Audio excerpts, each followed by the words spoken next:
Hello students, welcome to SN Education class once again. Today we read Flamingo Books poem section, poem number 4, A Thing of Beauty, which written by John Keats in a very easy translation. So without wasting time, let's start.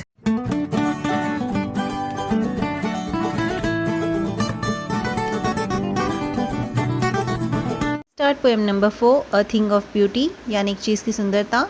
और इसके poet हैं John Keats.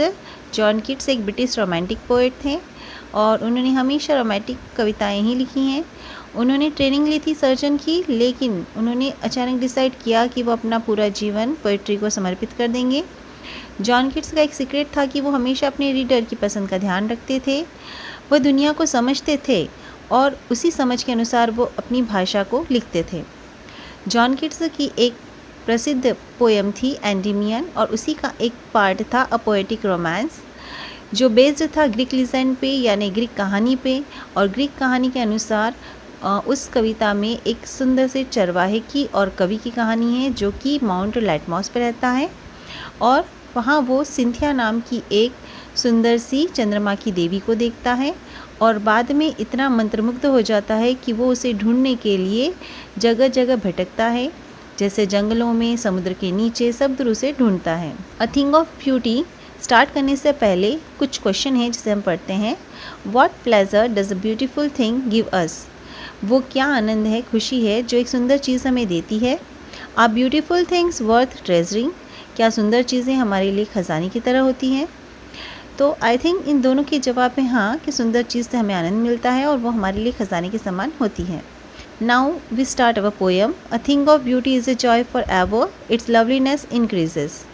एक सुंदर चीज़ की सुंदरता हमें आनंद देती है और इसकी सुंदरता हमेशा बढ़ती रहती है। It will never pass into nothingness. ये कभी भी गुजरती नहीं, ख़त्म नहीं होती और शून्य नहीं पड़ती, यानी सुंदर चीज़ों की सुंदरता कभी ख़त्म नहीं होती, उनका कोई अंत नहीं होता। बट विल कीप अ बोवर, बल्कि वो हमेशा हमारे साथ रहती है एक बोवर की तरह। बोवर का मीन्स होता है शेड, मीन्स छाया, यानी सुंदरता हमारे साथ हमेशा एक छाया बन के रहती है।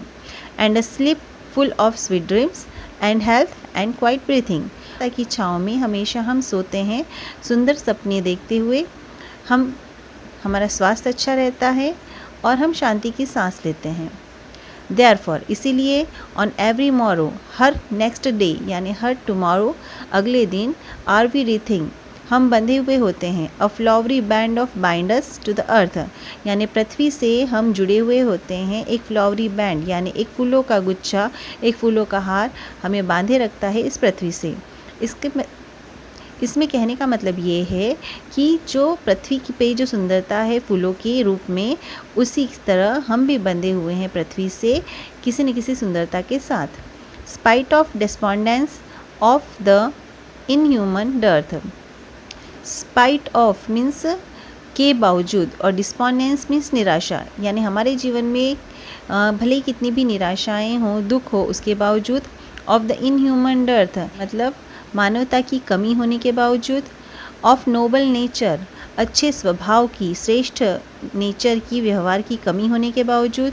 ऑफ द ग्लूमी डेज यानी उदास या दुखी दिनों के बावजूद। ऑफ ऑल द अनहेल्दी यानी सारे अस्वस्थता के बावजूद। एंड ओवर डार्कन्ड वे, और सारे अंधेरे रास्तों के बावजूद। इसका मतलब ये हुआ कि हम जो हैं वो इस सुंदरता से बंधे हुए हैं, जबकि हम निराशा में होते हैं, हमारे पास मानवता की कमी है, अच्छे स्वभाव की कमी है, हमारे पास दुखी दिन हैं, यानी हम दुखी दिनों से गुजरे हुए हैं।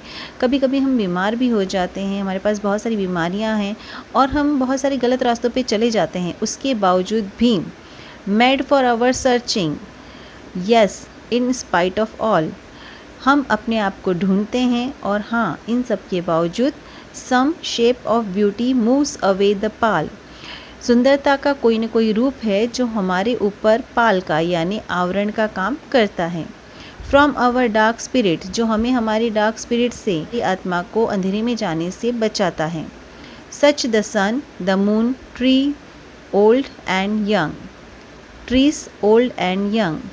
सच यानी ठीक ऐसे ही सूर्य, चंद्रमा, पेड़ जो कि बूढ़े हैं, जवान हैं, यानी पेड़ पौधे हैं। स्प्राउटिंग यानी जो बोए हुए पौधे हैं, पेड़ हैं वो। अ शैडी बून, वो छाया देते हैं और वरदान का काम करते हैं।